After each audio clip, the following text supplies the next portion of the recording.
I was 13 when I first got access to a computer. My parents bought me a Macintosh in 1984 when I was 8 years old. I was in 6th grade. I learned to code in college. Freshman year, first semester, intro to computer science. I wrote a program to play tic-tac-toe. I think it was pretty humble beginnings. I think the first program I wrote asked things like, what's your favorite color?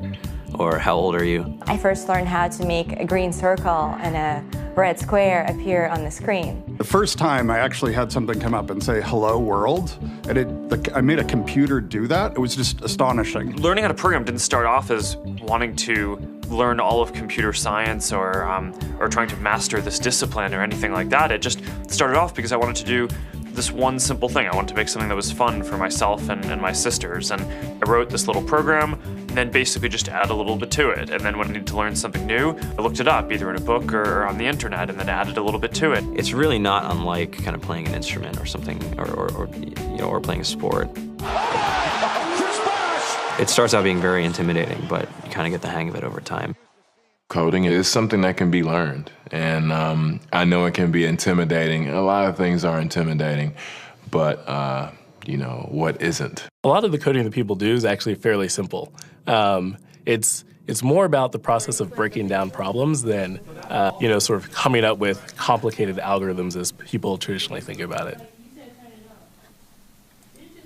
You don't have to be a genius to know how to code. You need to be determined. Addition, subtraction, that's about it. You should probably know your multiplication tables. You don't have to be a genius to code. Do you have to be a genius to read? Even if you want to become a race car driver or play baseball or build a house, all of these things have been turned upside down by software. What it is, computers are everywhere. You want to work in agriculture?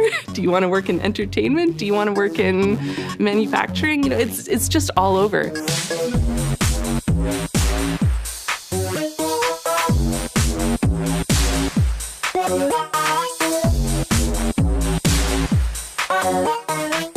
Here we are, 2013.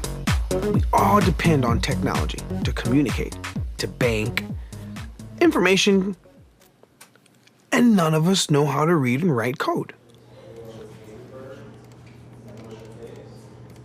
When I was in school, I was in this after-school group called the Whiz Kids. And when people found out, they laughed at me and, all these things. And I'm like, man, I don't care. I think it's cool. And, I'm learning a lot. And some of my friends have jobs. Our policy is literally to hire as many talented engineers as we can find. The whole limit in the system is just that there just aren't enough people who are trained and have these skills today. To get the very best people, we try to make the office as awesome as possible.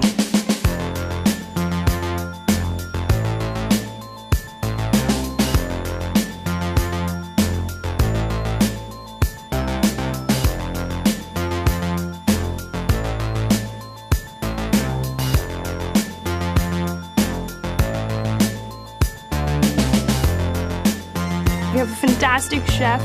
Free food. Breakfast, lunch, and dinner. Free laundry. Snacks. Even places to play and video games and scooters. There's all these kind of interesting things around the office and places where people can play or relax or go to think or play music or be creative. Whether you're trying to make a lot of money or whether you just want to change the world, computer programming is an incredibly empowering skill to learn. I think if someone had told me that software is really about humanity, that it's really about helping people by using computer technology, it would have changed my outlook a lot earlier. To be able to actually come up with an idea and then see it in your hands and then be able to press a button and have it be in millions of people's hands. I think we're the first generation in the world that's really ever had that kind of experience. Just to think that you can start something in your college dorm room and you can have a set of people who haven't built a big company before come together and build something that 1 billion people use as part of their daily lives is just crazy to think about, right? It's humbling and it's amazing. The programmers of tomorrow are the wizards of the future. You're going to look like you have magic powers compared to everybody else. I think it's amazing. I think it's the closest thing we have to a superpower. Great coders are today's rock stars. That's it.